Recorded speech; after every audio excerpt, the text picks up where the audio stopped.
Hello guys, ഞാൻ Fasna from interval. ഇന്ന് നമ്മൾ ചർച്ച ചെയ്യുന്നത് 10ാം ക്ലാസ്സിലെ കെമിസ്ട്രിയിലെ ഇമ്പോർട്ടൻ്റ് ആയിട്ടുള്ള ചില ക്വസ്റ്റ്യൻസ് ആണ്. നമുക്ക് ഒരു ചാപ്റ്റർ വൈസ് ക്വസ്റ്റ്യനിലേക്ക് പോയാലോ? ആദ്യം തന്നെ ഫസ്റ്റ് ചാപ്റ്റർ ആയിട്ടുള്ള periodic table and electronic configuration. ഇതിലെ ഇമ്പോർട്ടൻറ്റ് ക്വസ്റ്റ്യൻസ് നമുക്ക് നോക്കാം. ഏതൊക്കെയാണ് ഇമ്പോർട്ടൻറ്റ് ക്വസ്റ്റ്യൻസ് എന്നുള്ളത്. അപ്പോൾ ആദ്യ ക്വസ്റ്റ്യൻ തന്നെ, atomic number of chromium is 24. നമുക്ക് അവിടെ അറ്റോമിക് നമ്പർ തന്നിട്ടുണ്ട്, 24 ആണ് ക്രോമിയത്തിൻ്റെത് എന്നുള്ളത്. Write the subshell electronic configuration of chromium. ക്രോമിയത്തിന്റെ സബ്ഷെൽ ഇലക്ട്രോണിക് കോൺഫിഗറേഷൻ എത്രയാണെന്ന് ചോദിച്ചത്. എങ്ങനെയാണ് നമ്മൾ സബ്ഷെൽ ഇലക്ട്രോണിക് കോൺഫിഗറേഷൻ എഴുതാൻ പഠിച്ചത്? എങ്ങനെയാണ്? 1s2, 2s2, 2p6, 3s2, 3p6, 3d4, 4s2 അല്ലെ? 3d4, 4s2. പക്ഷെ ക്രോമിയത്തിന്റെയും കോപ്പറിന്റെ ഒക്കെ കേസിൽ നമ്മളൊരു പ്രത്യേകത പഠിച്ചിട്ടുണ്ട്. എന്താണ്? ഇവിടെ 3dക്ക് ഒരു ഇലക്ട്രോൺ കിട്ടിയാൽ അവിടെ എത്രയായി? 3d5 ആയി അല്ലെ? 3d5 എന്ന് വരുമ്പോ എന്താവും? അവിടെ ഹാഫ് ഷെല്ല് അല്ലെ, ഹാഫ് ഷെല്ലായിട്ടുള്ള സ്റ്റെബിലിറ്റി വരും. ഡി സബ് ഷെല്ലിന് ഹാഫ് ഷെല്ല് വരുമ്പോൾ എന്ത് കിട്ടും? അവിടെ സ്റ്റെബിലിറ്റി കിട്ടും. അപ്പൊ ഒരു ഇലക്ട്രോൺ എന്താവും? എസ് ഷെല്ലിന്ന് ഒരു ഇലക്ട്രോൺ ഡിയിലേക്ക് പോയിട്ട് എന്ത് വരും?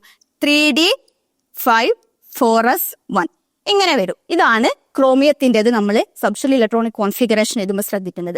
1s2, 2s2, 2p6, 3s2, 3p6, 3d5, 4s1. അപ്പൊ 3d5 എന്നുള്ളത് നമ്മൾ ശ്രദ്ധിക്കണം. എന്തുകൊണ്ടാണ്? Give the reason for this peculiar subshell electronic configuration. അതിനുള്ള പ്രത്യേകത എന്തുകൊണ്ടാണ്? ഡിയില് 5 ഇലക്ട്രോൺസ് വരുമ്പോൾ അവിടെ എന്ത് വരും? അത് സ്റ്റെബിലിറ്റി കിട്ടും അല്ലെ? കാരണം ഡിയില് 10 അല്ലെങ്കിൽ 5 ഇലക്ട്രോണുകളോ വരുമ്പോഴാണ് എന്താവുക? അത് സ്റ്റേബിൾ ആവുക. അപ്പൊ എന്താണ്? Because stability. അതിനെന്താണ്? Half shell. അതായത് നമ്മളെ ഡിയില് 5 ഇലക്ട്രോൺസോ അല്ലെങ്കിൽ 10 ഇലക്ട്രോൺസോ വരുമ്പോൾ മാത്രം എന്തുണ്ടാവും? അതിനൊരു സ്റ്റെബിലിറ്റി കൂടും. അതുകൊണ്ട് തന്നെയാണ് ഇങ്ങനെ 4 വരുന്ന സമയത്ത് എന്താവും? എസിന്റെ സബ് ഷെല്ലിൽ നിന്ന് ഒരു ഇലക്ട്രോൺ ഉണ്ടാവും, കടമെടുക്കും. ഓക്കെ, ക്രോമിയത്തിന്റെയും അതുപോലെ കോപ്പറിന്റെയും നമ്മൾ എന്താവണം? ശ്രദ്ധിക്കണം. ക്രോമിയത്തിന്റെയും കോപ്പറിന്റെയും മാത്രം ചോദിക്കുമ്പോൾ നമ്മൾ എന്താക്കണം? ഒന്ന് ശ്രദ്ധിച്ചു തരണം. നമുക്ക് അടുത്ത ക്വസ്റ്റ്യനിലേക്ക് പോയാലോ? അടുത്ത ക്വസ്റ്റ്യൻ എന്താ ചോദിച്ചത് മക്കളെ? The subshell electronic configuration of element A is argon 4s1. Argon നമ്മൾ നോക്കണ്ട, ആർഗൺ 18 ആണ് അറ്റോമിക് നമ്പർ വരുന്നത്. അപ്പോൾ ആർഗൺ 4s1 ആണ് subshell electronic configuration. To which block does this element belong? നമ്മൾ ബ്ലോക്ക് പഠിച്ച സമയത്ത് നമ്മൾ പഠിച്ചിട്ടുണ്ട്. എന്താണ് ഇതിന്റെ അവസാനത്തിൽ എന്താ വരുന്നത്? ഏതാണ് വരുന്നത്? എസ് അല്ലെ? എസ് ബ്ലോക്ക് അല്ലേ വരുന്നത്? അപ്പൊ അതുകൊണ്ട് തന്നെ എസ് ബ്ലോക്ക് ആർഗൺ 4s1 ആണ്. അതുകൊണ്ട് തന്നെ അത് ബ്ലോക്ക് ഏതാണ്? നമുക്ക് അറിയാം, എസ് ബ്ലോക്ക് എലമെന്റ് ആണ് അത്. Here electron filling take place in the 4th shell without completing 3rd shell. Why? ഇവിടെ 3Dയിൽ 3rd ഷെൽ ആയിട്ടുള്ള 3Dയിൽ കംപ്ലീറ്റ് ചെയ്യാതെ 4 സബ് ഷെൽ ആയിട്ടുള്ള 4s ഇലക്ട്രോൺ പിന്നെ പോകുന്നത്. എന്തുകൊണ്ടാണ് അതിന് കാരണം? നമ്മൾ പഠിച്ചിട്ടുണ്ട് എന്ത്? എനർജി ഡിഫറൻസ് അല്ലെ? ആർക്കാണ് എനർജി കൂടുതൽ? നമുക്കറിയാം, നമ്മുടെ 3Dക്കാണ് എന്തായത്? എനർജി കൂടുതൽ. 3Dക്ക് എന്താണ്? എനർജി കൂടുതലാണ്. 3Dക്ക് എനർജി കൂടുതലായതുകൊണ്ട് തന്നെ ആദ്യം എങ്ങോട്ടേക്കാണ് പോവുക? 4s അല്ലെ? എനർജി കുറവായിട്ടുള്ള 4s കംപ്ലീറ്റ് ചെയ്തതിന് മാത്രമേ എങ്ങോട്ട് പോവുള്ളൂ? 3Dയിലേക്ക് പോവുള്ളൂ. അതിന് കാരണം അവിടെ 3Dക്ക് എനർജി കൂടുതലാണ്. അപ്പൊ ഇതിന്റെ ആൻസർ എന്താ നമ്മൾ എഴുതേണ്ടത്? 3D have greater energy than 4s subshell അല്ലെ? നമുക്ക് അടുത്ത ക്വസ്റ്റ്യൻസിലേക്ക് ഒന്ന് പോകാം. എന്താണ്? An atom has 3 shell. അവിടെ തന്നിട്ടുണ്ട്, നോക്കണം. ക്വസ്റ്റ്യൻ നമ്മൾ നന്നായിട്ട് നോക്കുക കേട്ടോ. 3 shells. It has 3 electrons go to P sub shell. 3 electrons P sub ഷെല്ലിലേക്കാണ് പോയത്. അപ്പം ഈ ക്വസ്റ്റ്യൻ എന്താണ്? Write the sub shell electronic configuration of this element. അതിന്റെ ഇലക്ട്രോണിക് കോൺഫിഗറേഷൻ ആണ് നമ്മളോട് ചോദിച്ചത്. അപ്പൊ നമ്മൾ പറഞ്ഞു എന്താണ്? 3 ഷെല്ലുകളാണ് ഉള്ളത്. 3 ഷെല്ലിൽ എത്രയാണ്? അവസാനത്തെ ഇലക്ട്രോണ് 3 അല്ലെ? അവസാനത്തെ ഇലക്ട്രോണ് പി ബ്ലോക്ക് ആയിട്ടുള്ള അതിലേക്കാണ് പോയത്. എത്ര ഇലക്ട്രോൺ? 3 ഇലക്ട്രോണുകൾ. അപ്പൊ നമുക്ക് നോക്കാം. 3 ഷെല്ലാണെന്ന് പറഞ്ഞു. അപ്പൊ നമ്മൾ എന്താക്കാം? 3 എഴുതാം. പിന്നെ ഏത് ബ്ലോക്കിലേക്കാണ് പോയത്? പി സബ്ഷനിലേക്കാണ് പോയത്. അപ്പൊ എന്താണ്? 3p അല്ലെ? 3p. എത്ര ഇലക്ട്രോൺ ആണ് അവസാനത്ത് പോയത്? 3. അത് നമ്മൾ എന്താക്കാം? അതിന്റെ മണ്ടയിൽ എഴുതി കൊടുക്കാം. അപ്പൊ അവസാനം നമുക്ക് കിട്ടുക 3p3 എന്നാ. എന്നിട്ട് എന്താക്കാം? ബാക്കി അങ്ങ് കംപ്ലീറ്റ് ആക്കാം. സിമ്പിൾ അല്ലേ? 1s2, 2s2, 2p6, 3s2, 3p3. അല്ലെ? അത്രയല്ലേ ഉള്ളൂ. കാരണം 3 ഷെല്ലാണ് നമ്മൾ പറഞ്ഞു. പിന്നെ അത് സബ് ഷെല്ല് പി ആണ്. അവസാനത്തെ ഇലക്ട്രോണ് 3 ഇലക്ട്രോൺ പോയത് പി ഷെല്ലിലേക്കാണ്. ഇതങ്ങ് എഴുതി വെച്ചാൽ ബാക്കി നമുക്ക് സിമ്പിൾ അല്ലേ? 1s2 2s2 2p6 3s2 3p3. ഇനി അടുത്താണ് how many electrons are in the outer most shell of this element. ഈ ഒരു ഇതിന്റെ ഔട്ടർ മോസ്റ്റ് ഷെല്ലിൽ എത്ര, ഔട്ടർ മോസ്റ്റ് ഷെല്ല് എന്ന് പറയുന്നത് ഏതാണ്? 1 ആണോ? 1 ഔട്ടർ മോസ്റ്റ് അല്ല. 2 ആണോ? 2 അല്ല. പിന്നെ ഏതാണ്? 3 ആണല്ലേ ഔട്ടർ മോസ്റ്റ് ഷെല്ലില്. 3 ഇവിടെ ആരൊക്കെ വന്നിട്ടുണ്ട്? എസ് വന്നിട്ടുണ്ട്, എസ് സബ് ഷെല്ല് വന്നിട്ടുണ്ട്, പിന്നെ ഏത് ഷെല്ലും വന്നിട്ടുണ്ട്? പി സബ് ഷെല്ലും വന്നിട്ടുണ്ട് അല്ലെ? അപ്പൊ എസ് സബ് ഷെല്ലും വന്നിട്ടുണ്ട്, പി സബ് ഷെല്ലും വന്നിട്ടുണ്ട്. അപ്പൊ നമ്മൾ എന്ത് നോക്കാം? അതിന്റെ മണ്ടയില് എത്ര ഇലക്ട്രോൺസ് ഉണ്ട് നോക്കുക. എസിന്റെ മണ്ടയിൽ എത്ര ഉണ്ട്? എത്ര ഉള്ളത്? 2 ഉണ്ട്. അതുപോലെ പിന്റെ മണ്ടയിലോ 3 ഉണ്ട് അല്ലെ? 2 + 3 എത്രയാ? സിമ്പിൾ. എത്രയാണ്? 5 ആണല്ലേ? അപ്പോ ഇതിന്റെ ഔട്ടർ മോസ്റ്റ് ഷെല്ലിലുള്ള എത്ര ഇലക്ട്രോൺസ് ചോദിച്ചാൽ നമുക്ക് പറയാൻ കഴിയൂലേ? എത്രയാണ്? 5 ആണ്. Write the subshell electronic configuration of element coming just above in the same group. Same group, ഇതിന് മുന്നേ തൊട്ട് മുന്നേ വരുന്ന എന്താ പറയാ എലമെന്റിന്റെ electronic configuration, subshell electronic configuration എങ്ങനെയായിരിക്കും? നമുക്കറിയാം ഇപ്പൊ വന്ന എന്താണ്? 3p3 ആണ്. ജസ്റ്റ് അബോവ് എന്ത് വരും? 2p3 അല്ലെ? 2p3 ആയിരിക്കും അവസാനം വരിക. ജസ്റ്റ് ഒന്ന് മാറി കൊടുക്കുക. 2p3 എങ്ങനെ വരിക? 1s2 2s2 2p3 ഇതല്ലേ വരിക അല്ലെ? നമ്മൾ പഠിച്ചിട്ടുണ്ട്. ഇതിന്റെ ഇവിടെ വരുന്നതാണ് അതിന്റെ ഗ്രൂപ്പ് അല്ലെ? അതായത് ജസ്റ്റ് മേലായിട്ട് വരും. റെഡി അല്ലേ? സെറ്റ് അല്ലേ? അപ്പൊ നമ്മൾ ഇനി അടുത്ത ക്വസ്റ്റ്യനിലേക്ക് പോയാലോ? Iron form 2 type of chloride FeCl2 and FeCl3. Atomic number അയണിന്റെ തന്നിട്ടുണ്ട്. എത്രയാണ്? വെരി ഗുഡ്, 26 അല്ലേ? ഓക്സിഡേഷൻ സ്റ്റേറ്റ് ഓഫ് ക്ലോറിന് തന്നിട്ടുണ്ട്. എന്താണ്? -1. നമ്മുടെ ക്വസ്റ്റ്യൻ എന്താ? What is the oxidation state of Fe in FeCl2? FeCl2ലുള്ള Feയുടെ ഓക്സിഡേഷൻ സ്റ്റേറ്റ് ആണ് നമ്മളോട് ചോദിച്ചത്. എങ്ങനെയാണ് ഓക്സിഡേഷൻ സ്റ്റേറ്റ് കാണല്? Very good. എങ്ങനെ കാണല്? അങ്ങനെയാണല്ലേ? നമ്മള് എഫിന്റെ ഓക്സിഡേഷൻ സ്റ്റേറ്റ് നമുക്ക് അറിയത്തില്ല, അതിൻ്റെതാണ് നമ്മൾ കാണേണ്ടത്. അതിന് നമ്മൾ എക്സ് എന്നിട്ട് കൊടുക്കുക. ക്ലോറിനെ നമുക്കറിയാം അല്ലെ? ക്ലോറിന്റെ എന്ത് തന്നിട്ടുണ്ട്? -1 ആണ് തന്നിട്ടുണ്ട്. ഇനി കാണൽ എങ്ങനെയാണ്? x+2 ക്ലോറിന്റെ നമ്മൾ ഇവിടെ ഓക്സിഡേഷൻ സ്റ്റേറ്റ് ഇട്ട് കൊടുക്കണം കേട്ടോ. എത്രയാണുള്ളത്? അത് കൂട്ടിക്കഴിഞ്ഞാൽ നമുക്ക് എന്ത് കിട്ടണം? =0 എന്ന് കിട്ടണം. എന്ത് കിട്ടണം? =0. എന്താണ് ക്ലോറിൻ്റെത്? നമുക്കറിയാം -1 ആണ് അല്ലെ? 2 × -1 ചെയ്ത് കഴിഞ്ഞാൽ എന്താ കിട്ടുക? 2 × -1. Very good. എന്താണ്? -2 അല്ലെ? അത് നമ്മൾ ഇവിടെ ഇട്ട് കൊടുക്കാണ്. x -2 = 0 അല്ലെ? x -2 = 0. അപ്പൊ ഇത് നമുക്ക് എന്ത് കിട്ടും? x കിട്ടൂലേ? കിട്ടൂലേ? ഈ -2 ഇങ്ങോട്ട് കൊണ്ടേ കിട്ടൂലേ? കിട്ടും. എന്താണ്? x = +2. x = +2. ഞാൻ +2ലാണ് ആണോ? അതാണോ? അതല്ല. x = +2. എന്താണ് ഇവിടെ കിട്ടുക നമുക്ക്? x = +2. +2 എന്ന് പറഞ്ഞാൽ x എന്ന് പറഞ്ഞാൽ എന്താണ്? എഫിന്റെ അയന്റെ ഓക്സിഡേഷൻ സ്റ്റേറ്റ് ഇൻ FeCl2 അല്ലെ? ഇനി നമ്മള് right the subshell electronic configuration of Fe iron in FeCl3. FeCl3യിലുള്ള എന്താണ് ചോദിച്ചത്? നമ്മുടെ ഓക്സിഡേഷൻ സ്റ്റേറ്റ് അല്ല ചോദിച്ചത്. എന്താണ്? ഇലക്ട്രോണിക് കോൺഫിഗറേഷൻ ആണ്. ഇലക്ട്രോണിക് കോൺഫിഗറേഷൻ ചോദിക്കുന്ന സമയത്ത് എന്താണ് അത് പ്രത്യേകത? എന്താണ്? FeCl3യില് എഫിൻ്റെതാണ് ചോദിച്ചത്. നോർമൽ അയന്റെ ഓക്സിഡേഷൻ സ്റ്റേറ്റ് ആണെങ്കിൽ എങ്ങനെയാണ് നമുക്ക് വരിക? എങ്ങനെയാണ് വരിക? അയന്റെ നമുക്ക് തന്നിട്ടുണ്ട് എന്ത്? അറ്റോമിക് നമ്പർ 26 ആണ് തന്നിട്ടുണ്ട്. അങ്ങനെയാണെങ്കിൽ എന്ത് വരും? 1s2 2s2 2p6 3s2 3p6 പിന്നെ 3d6 4s2 അല്ലെ? നമ്മൾ ശ്രദ്ധിക്കേണ്ടത് എപ്പോഴും ഡി സബ്ഷെല്ലാണെങ്കിൽ ഇതിന്റെ അറ്റോമിക് നമ്പർ എത്രയാണ്? 26 അല്ലെ? അവസാനത്തിൽ 6 അല്ലേ വന്നത്? അപ്പം ഈ ഒരു ഡി ബ്ലോക്കിൽ മണ്ടയിൽ എന്തേക്കാരം 6 ആയിരിക്കും ഉണ്ടാവുക. ഓക്കെ, അതാണ് നമ്മൾ ശ്രദ്ധിക്കേണ്ടത്. പക്ഷെ നമ്മളോട് ചോദിച്ചത് എന്താണ്? അയണ്ടതാണോ ചോദിച്ചത്? അല്ല. എന്താണ്? FeCl3യില് Fe3+ എഫിന്റെ ആണ് ചോദിച്ചത്. FeCl3യില് എഫിന്റെ ഓക്സിഡേഷൻ സ്റ്റേറ്റ് എന്ന് പറഞ്ഞാൽ നമുക്ക് ചെയ്ത് കഴിഞ്ഞാൽ നമുക്ക് എന്താ കിട്ടുക? +3 ആണ് കിട്ടുക. Fe+3. അങ്ങനെ വരുന്ന സമയത്ത് നമ്മൾ എന്താണ് ഇലക്ട്രോണിക് കോൺഫിഗറേഷൻ ഉണ്ടാവുക? മൂന്ന് ഇലക്ട്രോണുകൾ പോവണ്ടേതിന്ന് ആദ്യം ഏതെന്നാണ് ഇലക്ട്രോൺ പോവുക? ആദ്യം നമ്മളെ ഏതെന്ന് പോവും? നമ്മുടെ ഈ എസ് പോവും. എസ് 2 ഇലക്ട്രോൺ പോയില്ലേ? എസ് 2 ഇലക്ട്രോൺ പോയി. പിന്നെ നമ്മുടെ ഡി സബ്ഷെല്ലിന് എന്ത് പോവും? 1 ഇലക്ട്രോൺ പോവും. ഡി സബ്ഷെല്ലിന് എന്ത് പോവും? 1 ഇലക്ട്രോൺ പോവും. അപ്പം ആദ്യം 6 ഉണ്ടായിരുന്നത് അതിന് 1 ഇലക്ട്രോൺ പോയതിന് എന്തായി? അവിടെ 5 ആയി മാറി കഴിഞ്ഞു. അവിടെ 4s ഉണ്ടാവോ?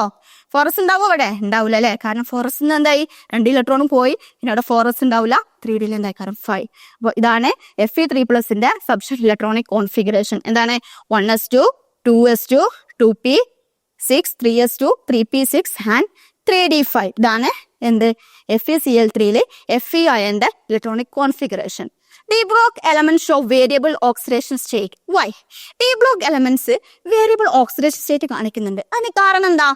അതിന് കാരണം ഒന്നുമില്ല മക്കളെ. എന്താണ് നമ്മുടെ NS ഷെല്ലിലെ NS ഓർബിറ്റലും അതുപോലെ N-1D സബ്ഷെല്ലുമില്ലേ, നമ്മുടെ D സബ്ഷെല്ലും തമ്മിലുള്ള എനർജി ഗ്യാപ്പ് എന്താണ്? വെരി സ്മോൾ ആണ്. അതുകൊണ്ട് തന്നെ ചിലപ്പം D ബ്ലോക്കും എന്താണ് പാർട്ടിസിപ്പേറ്റ് ചെയ്യുന്നുണ്ട്, നമ്മുടെ കെമിക്കൽ റിയാക്ഷനിൽ പാർട്ടിസിപ്പേറ്റ് ചെയ്യുന്നത്. ഇപ്പൊ എന്താ പറഞ്ഞത്? NS ഓർബിറ്റലിന്റെയും N-1D സബ്ഷെൽ അല്ലെങ്കിൽ ഓർബിറ്റലിന്റെയും എന്താണ് എനർജി ഗ്യാപ്പ് വെരി സ്മോൾ ആണ്. അത് തന്നെയാണ് എന്തിന് കാരണം? നമ്മുടെ D block element variable electronic അല്ലെങ്കിൽ നമ്മുടെ വേരിയബിൾ ഓക്സിഡേഷൻ സ്റ്റേറ്റ് കാണിക്കുന്നതിന് കാരണം. അപ്പം ഇനി നമുക്ക് അടുത്ത ചാപ്റ്ററിലേക്ക് പോയാലോ. എന്താണ് രണ്ടാമത്തെ ചാപ്റ്ററിന്റെ പേര്? അതെ, gas law and mall concept അല്ലെ. അപ്പോ ഇന്നത്തെ ഫസ്റ്റ് ക്വസ്റ്റ്യൻ എന്താണ്? Atomic mass of sodium is 23. നമുക്ക് അറ്റോമിക് മാസ് തന്നിട്ടുണ്ട്. സോഡിയത്തിന്റെ എത്രയാണ്? 23. What is the mass of 2gm sodium? എന്താണ് അറ്റോമിക് മാസ് തന്നാല് ഇവിടെ എത്രയാണ്? എത്ര gm തന്നത്? 2. അത് ഇൻറ്റു ചെയ്താൽ പോരെ അല്ലേ? 2 × 23 എത്രയാണ്? 2 × 23 എത്രയാണ്? 2 × 23 എത്രയാണ് മക്കളെ? 2 × 23 ചെയ്താൽ നമുക്ക് എത്ര കിട്ടും? വെരി ഗുഡ്, 46 അല്ലെ. 46 എന്താണ് ഇതിന്റെ answer.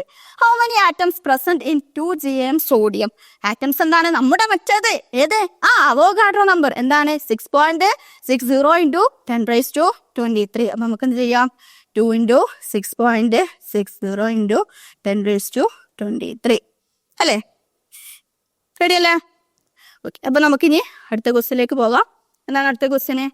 Which of the following statement is true about gases? ഗ്യാസസിനെ കുറിച്ചുള്ള ഈ ഒരു സ്റ്റേറ്റ്മെന്റ്, 4 സ്റ്റേറ്റ്മെന്റ് തന്നിട്ടുണ്ട്. അതിൽ ഏതാണ് ശരി എന്നാണ് കണ്ടെത്തേണ്ടത്. ശരിയാണേ, തെറ്റല്ല. Energy of molecule is very less. Less ആണോ? അല്ല. എന്താണ്? വെരി ഹൈ ആണ് അല്ലെ. അപ്പൊ ഇതെന്താണ്? ഇത് തെറ്റാണ്. രണ്ടാമത്തെ, the molecules are in rapid random motion in high direction അല്ലെ. എല്ലാ ഡയറക്ഷനിലും എന്താണ് ഈ മോളിക്യൂൾസ് ഇങ്ങനെ ഓടിക്കളിക്കാണ് ഗ്യാസസിന്റെ. ശരിയാണോ? അത് ശരിയാണ് അല്ലെ. അതിനെ കുറിച്ച് ഗ്യാസസിനെ കുറിച്ച് ട്രൂ ആയിട്ടുള്ള ഒരു സ്റ്റേറ്റ്മെന്റ് ആണ്. The attraction between molecule is very less. Attraction very low ആണ് എന്നാണ് പറഞ്ഞത്. ശരിയല്ലേ? വെരി ഗുഡ്, ശരിയാണ് അല്ലെ. അതും ശരിയാണ്. Gases have definite volume. ഗ്യാസിന് ഡെഫിനിറ്റ് വോളിയം ഉണ്ട് എന്ന്. ശരിയാണോടാ? ഇല്ലല്ലേ. നമ്മൾ പഠിച്ച ഗ്യാസിനൊന്നും എന്തല്ല ഡെഫിനിറ്റ് വോളിയം അല്ല. അപ്പോ അത് തെറ്റാണ്. അപ്പൊ ഇതിലെ ആൻസർ ഏതൊക്കെയാണ് നമ്മൾ എഴുതേണ്ടത്? ബിയും സിയും ആണ് നമ്മുടെ ശരിയായിട്ടുള്ള ആൻസർ. മനസ്സിലായല്ലോ? ട്രൂ എന്ന് ചോദിച്ചാൽ ട്രൂ എന്ന് എഴുതാം. At constant pressure the volume of A definite mass of gas at 300 Kelvin is 200 litre. അപ്പൊ 300 Kelvin എന്ന് പറഞ്ഞാൽ എന്താ? ഹോളിയാണോ? അല്ലല്ലേ. കെൽവിൻ എന്ന് പറഞ്ഞാൽ എന്താണ്? ടെമ്പറേച്ചർ ആണ്. 200 ലിറ്റർ എന്ന് പറഞ്ഞാല് വോളിയാണ് അല്ലെ.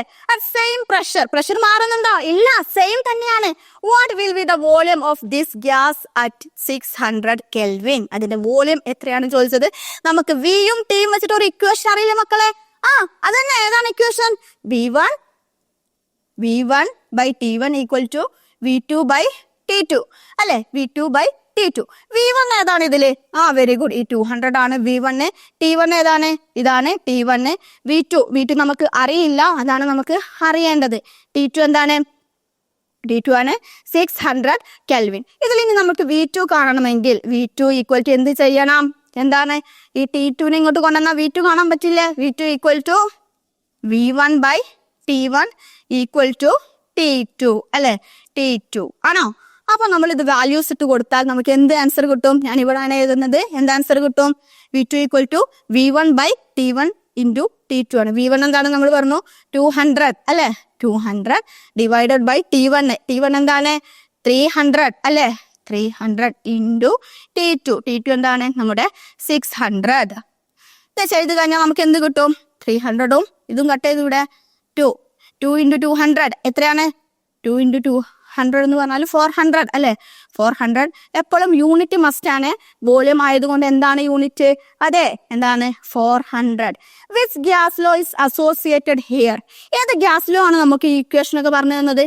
Very good. ഏതാണ്? ചാൾസ് ലോ അല്ലെ. ചാൾസ് ലോ ആണ് നമ്മളോട് ഈ ഒരു ഇക്വേഷനൊക്കെ പറഞ്ഞു തന്നത് അല്ലെ, ചാൾസ് ലോ. പിന്നെ inflated balloon is kept in sunlight, it will burst. Why? എന്താണ്? അതായത് നമ്മളെ ബലൂണ്, വായു നിറച്ചൊക്കെ ബലൂൺ എന്താണ്, വെയിലത്ത് വെച്ച് കഴിഞ്ഞാൽ കുറച്ച് സമയം എന്താവും, കുറച്ച് സമയം കഴിഞ്ഞാൽ അത് പൊട്ടും. അതിന് കാരണം എന്താ? നമ്മൾ പഠിച്ചത് എന്താണ്?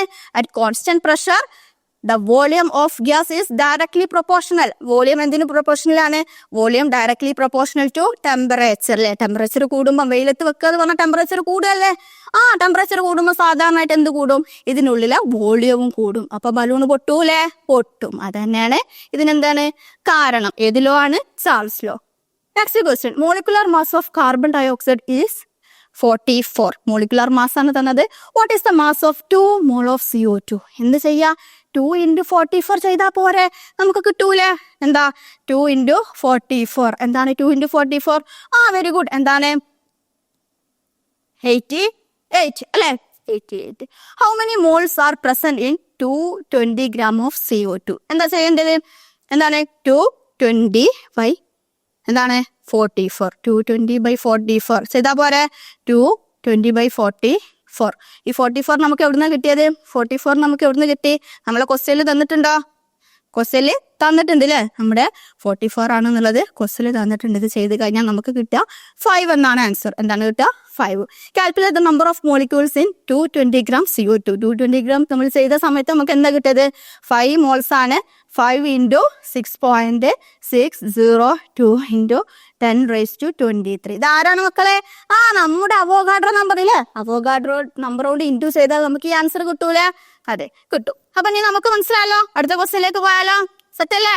ഓക്കെ, അടുത്ത question, A sample kept at STP contain 2 × 6.022 × 10⁻23. ഇത് ആരാണ്? നമ്മൾ പറഞ്ഞുകൊണ്ടിരുന്ന അവോഗാഡ്രോ നമ്പർ. അതാണ് 2 × 6.6 എന്താണ് നമ്മൾ തന്നു? 2 × അവിടെ ഒരു മോളാണ് അല്ലേ? മോളാണെന്ന് തന്നിട്ടുണ്ട്. ആ ഒരു number Avogadro number, Avogadro number നമുക്ക് തന്നിട്ടുണ്ട്. ഇതാണ് നമ്മുടെ Avogadro number 6.022 × 10⁻23 oxygen molecules. Calculate the number of GMM in it. അതിലുള്ള GMM എത്രയാണ് തന്നിട്ടുണ്ട്? എന്താണ് ഇവിടെ 2 ആണ് തന്നിട്ടുണ്ട് അല്ലേ? അപ്പൊ തന്നെയാണ് ആൻസർ. ഇതൊക്കെ ക്വസ്റ്റ്യനിലുള്ള സംഭവങ്ങൾ തന്നെയാണ്. പക്ഷെ നമുക്ക് എന്താവില്ല, ഓർമ്മ ഉണ്ടാവില്ല, അല്ലെങ്കിൽ മൈൻഡിൽ ഉണ്ടാവില്ല. What is its volume at STP? എന്താണ് STPയിലുള്ള വോളിയം? STPയിൽ നമുക്ക് 1 gram ആണെങ്കിൽ എന്താണ് 22.4 അല്ലേ? അപ്പൊ ഇവിടെ 2 ആണ് തന്നത്. 2 × 22.4 ചെയ്ത് കഴിഞ്ഞാൽ നമുക്ക് എന്ത് കിട്ടും? 2 × 22.4 ചെയ്ത് കഴിഞ്ഞാല് എന്താണ് 44.8 അല്ലെ? 44.8 ആണ് വരിക. How many molecules of oxygen R present in 112 liter of oxygen at STP? എന്താണ് ചെയ്ത 22.4 പോരെ? സിമ്പിൾ അല്ലേ? ഇത് പോരെ? നമുക്ക് ചെയ്ത് കഴിഞ്ഞാൽ നമുക്ക് എന്ത് കിട്ടും?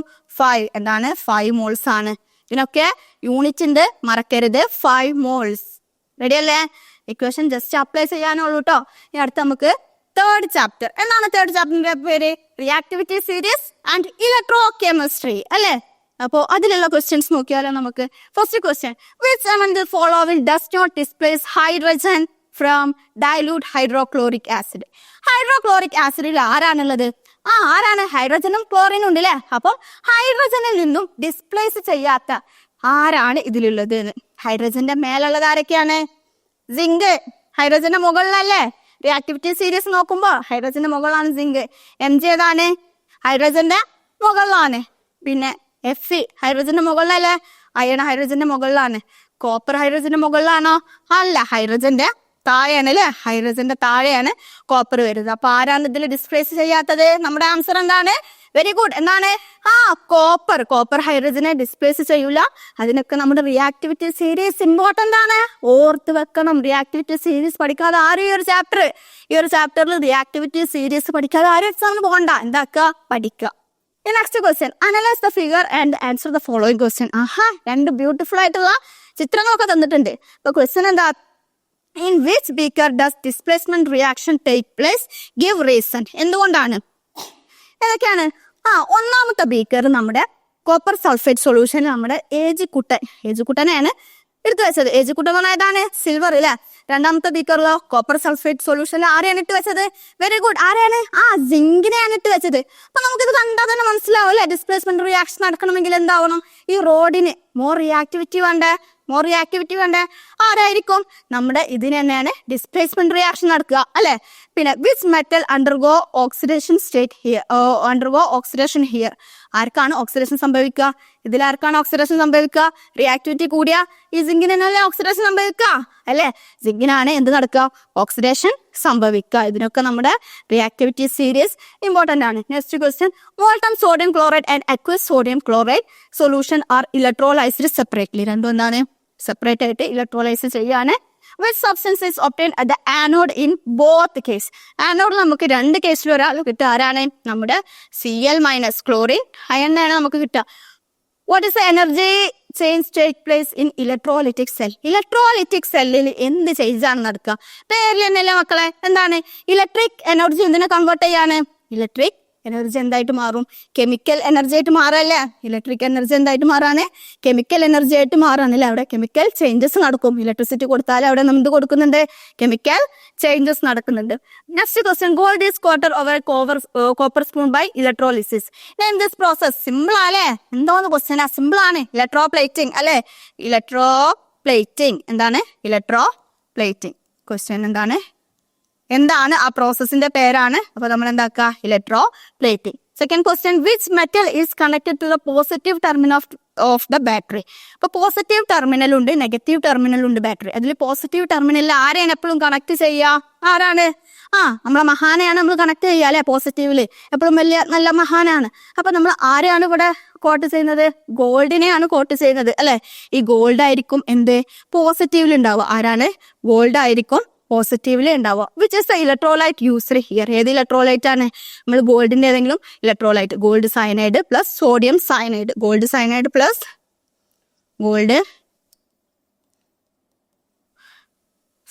പ്ലസ് സോഡിയം സയനൈഡ് ആണ് നമ്മുടെ ഇവിടെ ഇലക്ട്രോലൈറ്റ് ആയിട്ട് ഉണ്ടാവും. അപ്പം സിൽവർ ആണെങ്കിൽ എന്താണ്?